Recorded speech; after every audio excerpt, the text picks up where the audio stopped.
gods, four seasons, Odin, Honir, and Loki. Summer into autumn comes from Voluspa.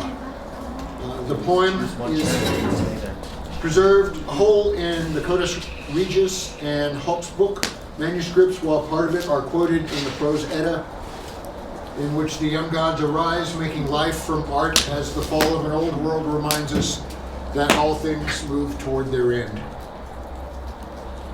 The same brotherly trio who had slain Ymir, father of all Jotnar, and afterwards created our world, arranged our sun and moon, night and day, our seasons, our Middle Earth, took an expedition leading them eventually down to a seashore and a beach near the ocean.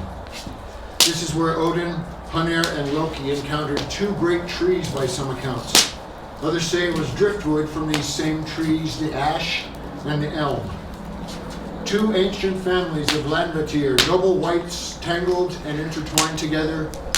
So they took notice of life's form and natural beauty and applied craft to carve out and fashion new beings. Like the trees they were born from, these new creatures would need water, the sun, and also strong roots.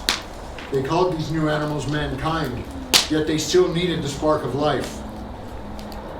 So Odin breathed upon them and filled their lungs with spirit and soul. Honir put thought into their minds, giving them sense and reason. Finally, Loki poured blood into them, adding hair and humankind's good looks. The ash became a strong man called Askar, and the elm became a strong woman called Embla.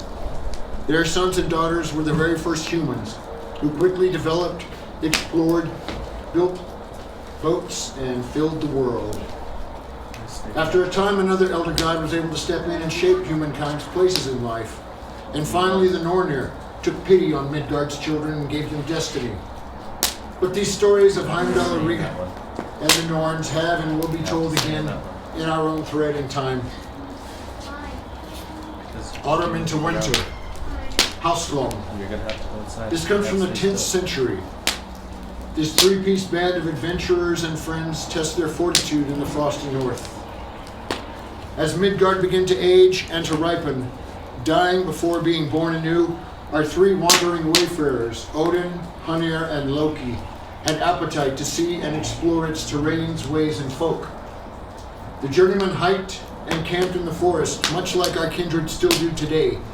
Tents staked and sausages on sticks over campfires, pissing names in runes on snow, drinking from rivers and springs, living off the land if you can, staying as guests, fishing and hunting when able. On one foray into the icy cold north, near Jotunheim's borders, Odin's ravens, his drones from above, alerted him that they were now being stalked from high clouds and shadowed by a great predator bird.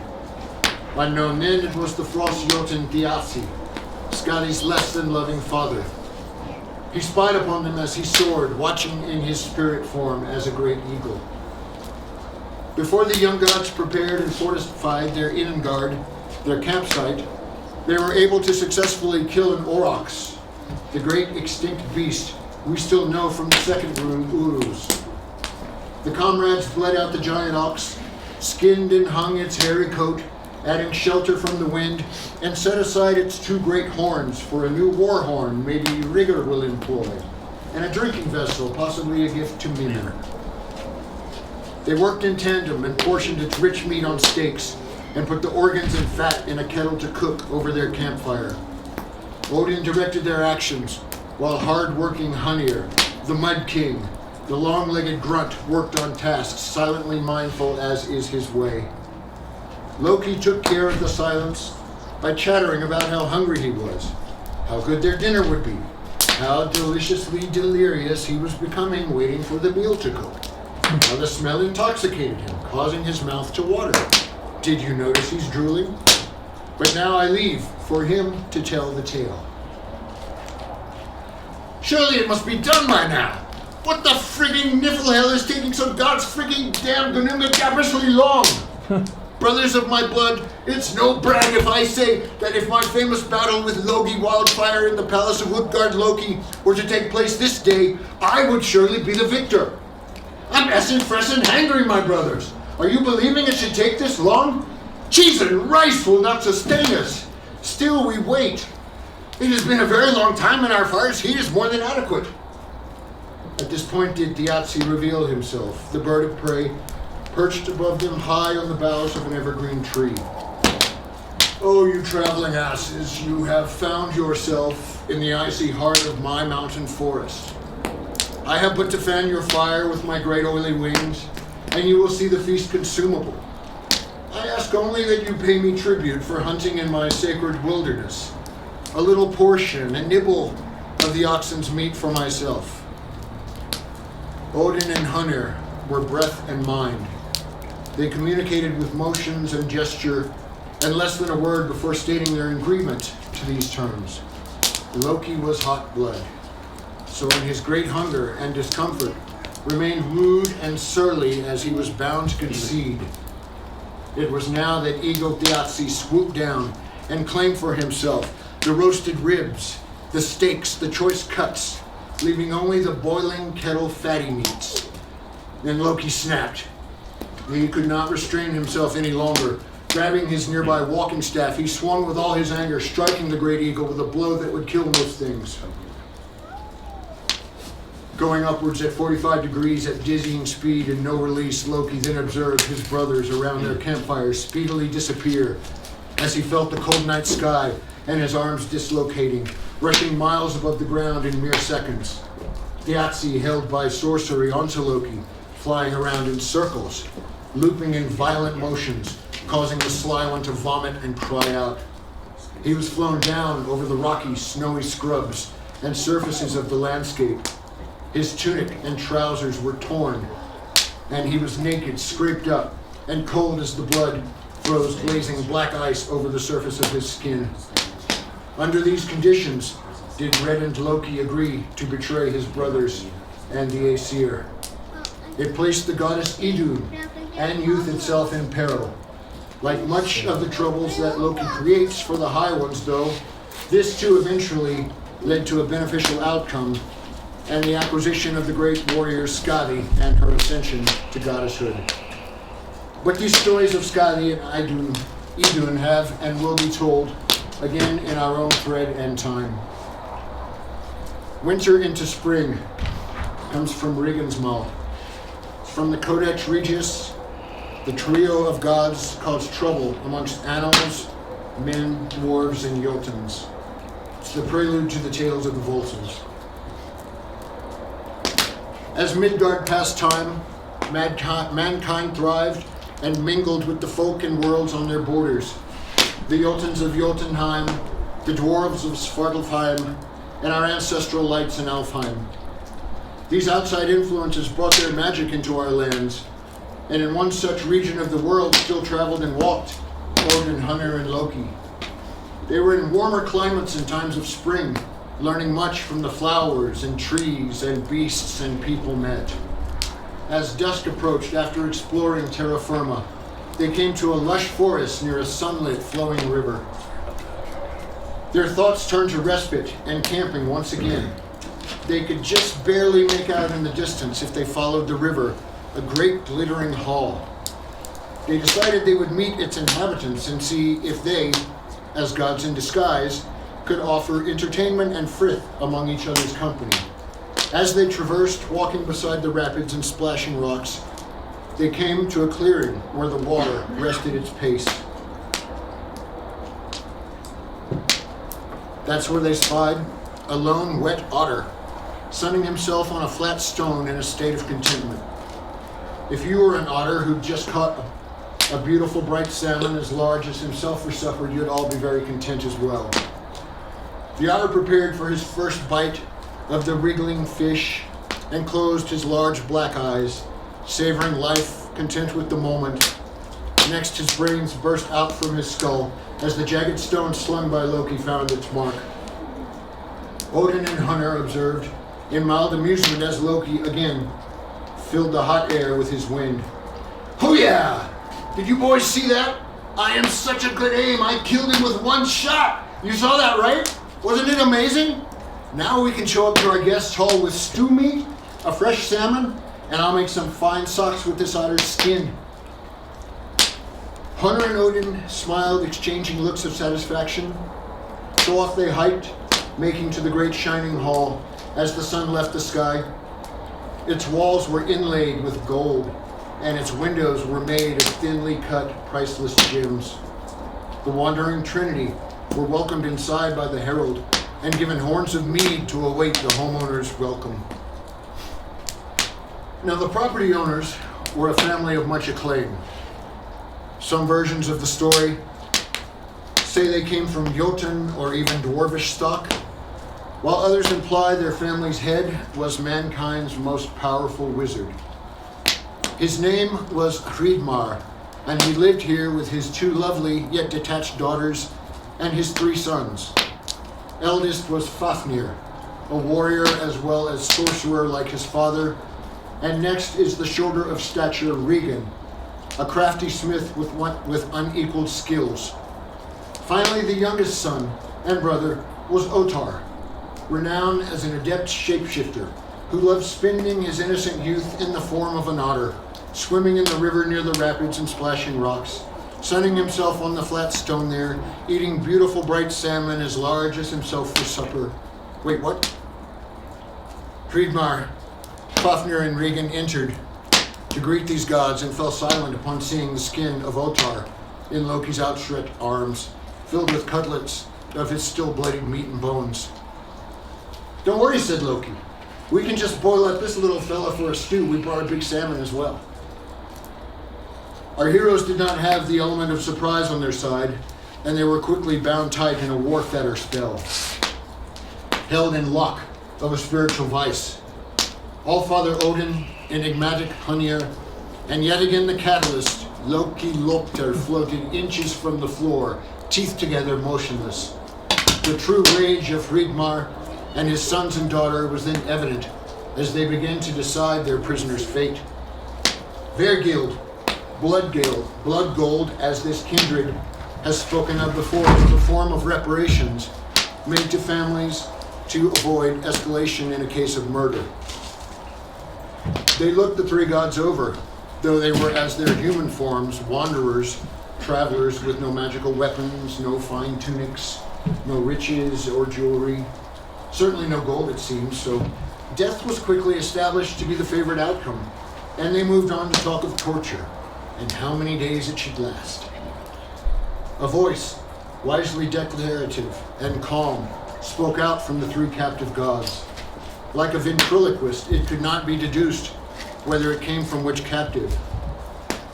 We know of a hidden treasure, a watery cache of pure red gold, enough to satisfy and pacify all who now mourn. We do ask your forgiveness for our ignorance and a chance to make it right. The remaining brothers, Fafnir the mage and Regan the smith, doubted the gods' claim, for they saw only men, but their father Hreidmar knew. The voice spoke into their minds, so these men must be more than indigent wayfarers. We would need so much gold as to fill capacity the skin of Otar, so he appears standing upright, stuffed to bursting. Then so much gold to pour over him until his body is encompassed and completely covered with shining vergild. His greedy mind thought for a moment. You 3 are not what you seem, of this I am sure. I feel you are asses in disguise, and if this is so, you may well accomplish this. 2 of you will remain our hostages, while 1 is allowed freedom for 9 days to return with my golden demands. On the setting of the sun, on the 9th day, we will execute the 2 remaining. Odin and Hunter knew well that this was turning into the kind of dirty job that Loki was best suited. They placed their lives like a bet in potential sacrifice to await his return, and so Loki departed the hall of Hreidmar. Now Loki was no stranger to the deep dwarven men underground. He had some dealings with them over his years, and was privy to the placement of a few great hoards. Some were placed too deep below the mountains to reach in the time allotted. Some were too heavily fortified, protected either by impenetrable lock magic or dreaded dwarfish Draugr warband watching over. But there was one he knew rumor of owned by the exiled hermit Andvari. Andvari was an elder dwarf who had worked away for hundreds of years, crafting metals from the dark mines in service to dwarven kings of Svartalfheim. It was rumored from song that he amassed his great hoard by taking a pebble of muddy gold disguised as a bloody booger in his nose each and every workday for centuries. And Loki had heard this tale, but he also heard another tale told only in darkness as a whisper, and infinitely more amazing. Andvari was such an arcane dwarf, adept and wise in shadowy mountain magic. He was able to craft a wonderful ring, the prototype that his grandchildren, who made Mjolnir, would follow to forge Draupnir, called Andvarinot. And every 9 nights it gave birth to 8 more Andvarinot golden rings, alike in every way, except only the original was the multiplier. Andvari, over his centuries of labor, desired to be a wanderer. So upon retirement and release from services, he gathered his impressive golden stash and moved far away from the dark stone mountains to reside and make home in a cave behind a great waterfall. He spent his isolated years in the cool darkness below the surface of the water as a pikefish, content to his own company and never ceasing in his admiration of his amassed and growing treasure hiding deep below the surface. Now Loki knew of Andvari and also his elusive nature. He never left his secret cave behind the waterfall except in pike form. So Loki went fishing. Andvari gazed up at the surface and was far too wise to be caught in such a manner. I see you, Lopter, Loder, blood brother to Odin and Honor. Though crafty you are, I will not be caught so easily. Go to where the stupid salmon swim if you want an easy fish dinner. So Loki left more than a little pissed off. What do you mean by that? Does he know the only fish I know how to become is a salmon? Fucking burned me. It was now day 4 by this time, and he made haste to get himself to the ocean. There he sought out Ran, wife of Aegir, a couple of sea Jotnar who were friendly allies with Asgard. Ran is the overseer of the afterlife of the drowned. Vikings and seafarers who crossed the seas kept a coin of gold in their possession as a gift to Ran when entering her eternity. Possibly the origin of the pirate's earring, but at any rate, Loki pleaded to be taught the skill of net weaving from Ran, whose great net pulls the drowning folk down to the watery heaven. So with his newly acquired net, he returned to Andvari's peaceful home. Even as a pike, the dwarf was unable to escape the net and was hoisted up where his fish form could no longer breathe, and in dying was forced to resume his dwarfish true body. There Loki beat, tortured, and forced the little dwarf to give up his beloved hoard. In a sack so full he could barely carry it, he placed the life's work of Andvari and turned to leave the dwarf laying beaten in his cave. Just then he saw the little fellow making a fist, but it wasn't in defiance. He seemed to be clutching something.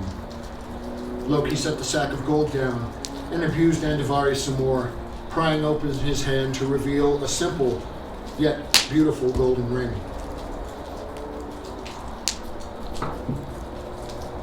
Please do not take Andvari not. My precious ring is all I have left.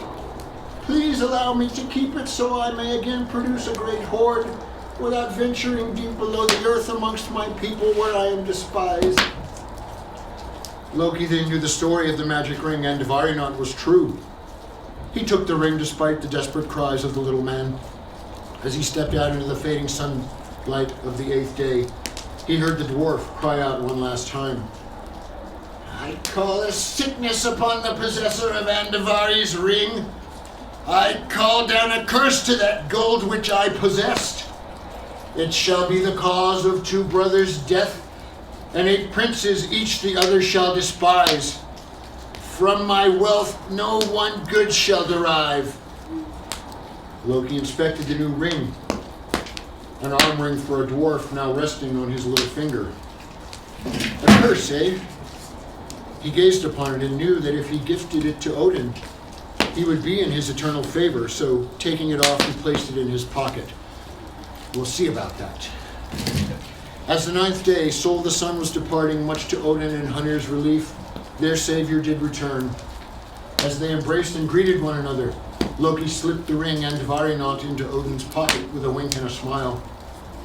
The sack of gold he had returned was, with, in fact, enough to stuff Ultra fully and enough to pour over him as to be completely covered, as was the Wergild oath sworn.